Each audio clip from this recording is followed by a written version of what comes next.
Thousands of people in the U.S. are killed in mass shootings every year. The majority of the incidents involve assault weapons, including the deadliest mass shooting in modern U.S. history during a music festival in Las Vegas in 2017 when a gunman fired over 1,000 rounds into a crowd, killing dozens and wounding hundreds. The assailant had used a bump stock, a gun accessory that allows semi-automatic weapons to fire rapidly like a machine gun. A federal ban on their use is being challenged at the Supreme Court, where judges appear deeply divided in their arguments over the protection of Second Amendment rights. It's a very old statute, and it was designed for an obvious problem in the 1930s. But it functions in precisely the same way. And a torrent of bullets comes out. Yes, this is functioning like a machine gun would. But, looking at that definition, I think the question is, why didn't Congress pass that litigation? Republicans have been reluctant to pass any gun safety bills following the enactment of the bipartisan Safer Communities Act in 2022. While it helped expand some red flag laws, improve security at schools, and raise funds for mental health and crisis prevention programs, critics say it's not doing enough.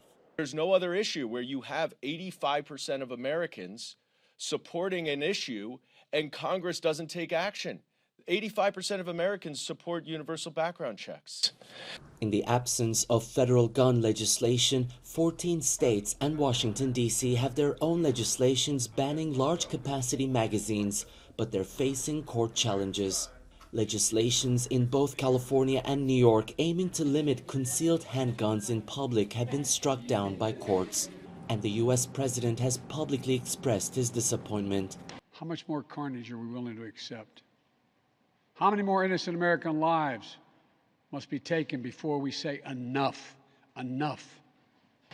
Republicans, on the other hand, actively pursue new laws that protect gun ownership, with more than half the states now allowing concealed handguns without a permit. And former President Donald Trump frequently claims to be the most pro-gun, pro-Second Amendment president in his re-election campaigns.